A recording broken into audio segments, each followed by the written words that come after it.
Hello there and welcome to this new video of Kerbal Space Program. This is episode 13 and we have no big missions planned for today's episode, but therefore we have a lot of planning for the next few episodes done here.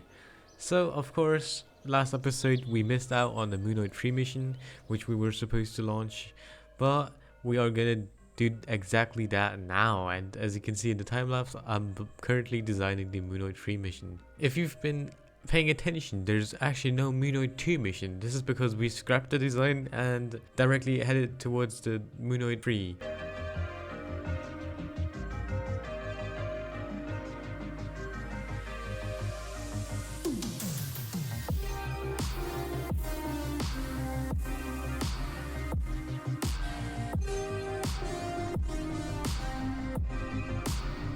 So once it was finished building, we could lift it off.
Everything went smoothly until the main engine cut off at the first stage.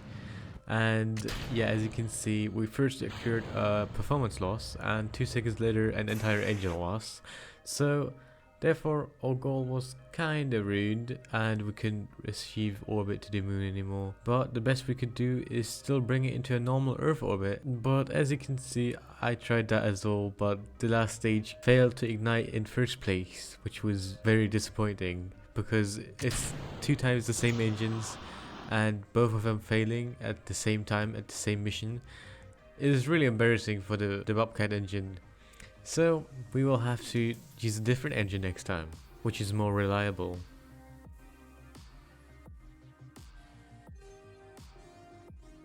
So I've accepted some more contracts before moving to our KZ3 crew, preparing for the first of many aerobrakings. And as we get closer to a first aerobraking, I'm decoupling the tank and engine.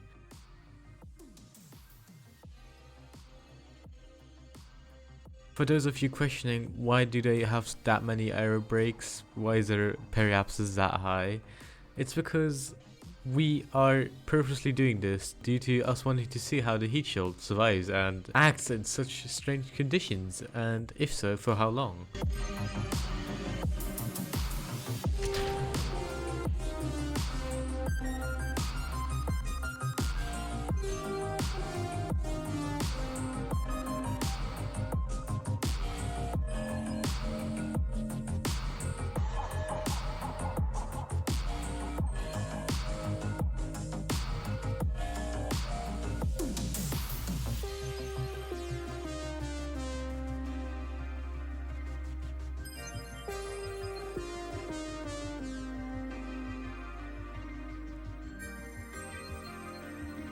That was our first aerobraking attempt successfully done, with a beautiful sunrise.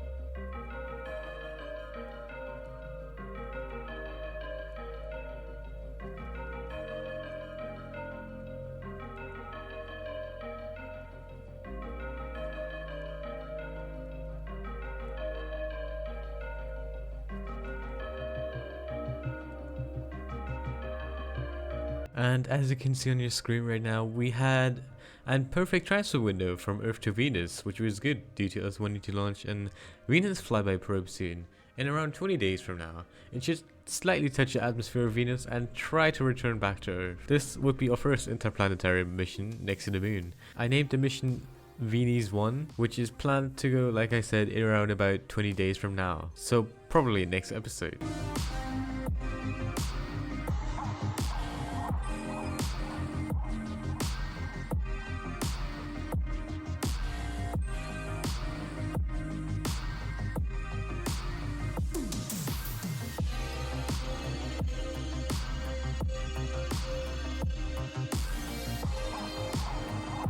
I've conducted the planned stereostatic fire, which lasted around 7.5 minutes, with some difficulties as you can see right now, but still managed to save it, so it was fine.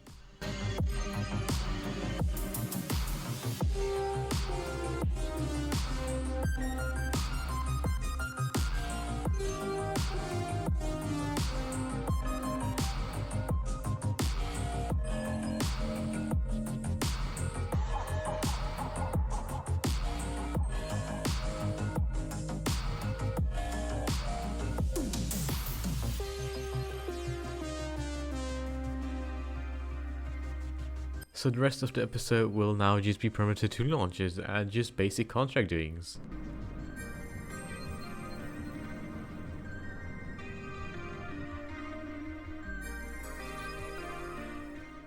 After that was done, I decided to launch our first Prometheus 2 mission of the day, which is set to splash down.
The weird part about this mission was that once we actually splashed down, it said we were splashed down in Earth's forest, which we obviously weren't. So I used this opportunity to gain some science, some surface samples and all that, just before recovering the vessel, just to get a few more science points.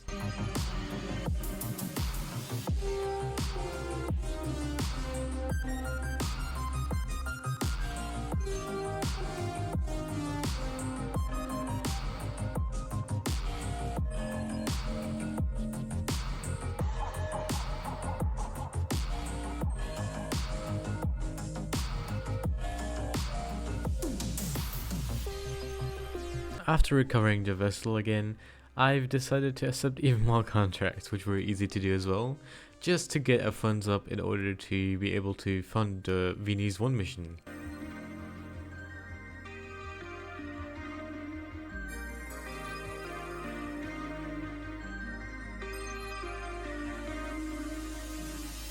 I've also decided to drop and give up signal with the last stage of a free satellite. We often had signal with it and we could communicate with it, but sadly because of its fuel being deprived, we didn't have much of an option.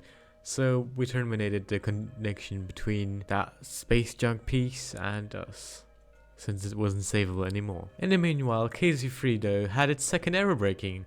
That's how fast it had an orbit, yeah. Slowing it down even more to bring it to a safe landing, but unfortunately this is not the landing yet, so there's still many error breakings to do. Next episode we will be trying to launch the Vinis 1 mission, as well as slowing down KZ3 even more.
so that should be it for today. Thank you guys for watching, and see you guys next episode. Bye bye.